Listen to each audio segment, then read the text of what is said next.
Receiving feedback on your stories is a critical step in the road to publication.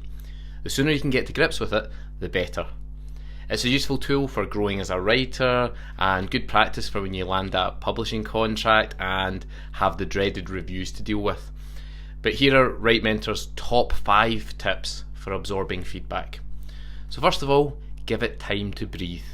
Like a fine wine or a particularly smelly cheese, it's always best to let editorial letters and advice sit for at least a few days after you receive it. I know you're always really excited to dive in. You left it for a month before editing it last time. You've waited for weeks for this feedback, but trust me, something as sensitive as critical feedback on your book, baby, needs time to sink in. It's an emotional thing to let someone into your story. You've already done the brave thing by sharing it with another person that you trust to give feedback. So read it through, then set it aside until any emotional responses have passed. All that frustration and anger is out the window. This will give you fresh eyes and will help you and your novel to progress to new levels.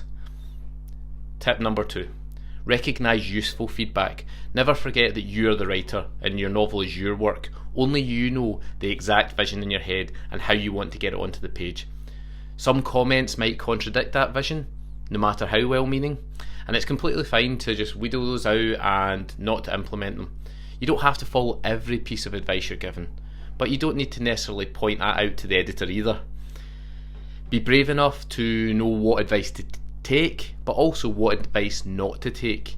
Then more importantly, you take the advice that is good on board and you implement that into your edits.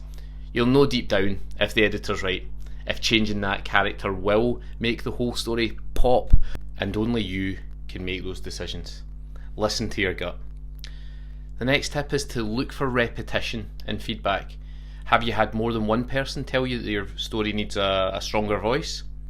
Or how about several comments within the same document that all point out your filter words?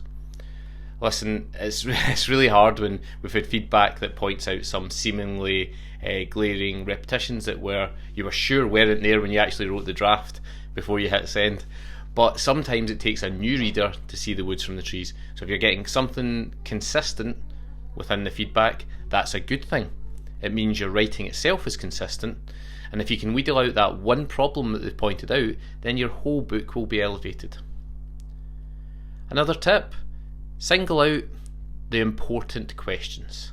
So most editors will allow a little space for rebuttal on their notes, but if you take advantage of that and start sending the editor 100 emails as things come to you, you're probably wasting both your and your editor's time, and they're probably not going to respond to all of them.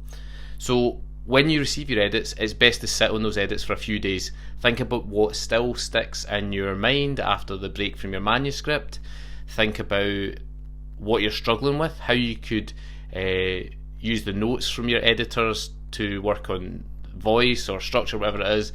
Did you use that sarcasm on purpose, or did it just not come across right from what you initially set up? So create a blank email with all your questions, focus on the ones that are really sticking with you without looking over your edits again, and ask your editor for clarification. Then you're completely sure in the direction that you're going as you come to edit, as opposed to emailing every time you come across a note in the text that you want to ask a question about, which really isn't helping with your writing consistency. So yeah, look at it more holistically. And finally, learn to accept the feedback. If you sought out an editor for your book, you presumably researched them, sought out testimonials, checked their credentials and so on beforehand. So ask yourself, is this feedback fair and balanced? And if the answer is yes, accept that the editor knows what they're talking about. They're trying to make your book sing, to improve upon it, no matter how difficult it is at first to read the criticism or the interpreted criticism. Take these tips into account and turn them all into acceptance. The quicker you can do that, the quicker you're going to be able to work on and elevate your writing. If you want any professional feedback on your story, do check out some of the services that WriteMentor offer on that front, whether it's developmental reports or it's more bite-sized chunks through our Spark mentoring.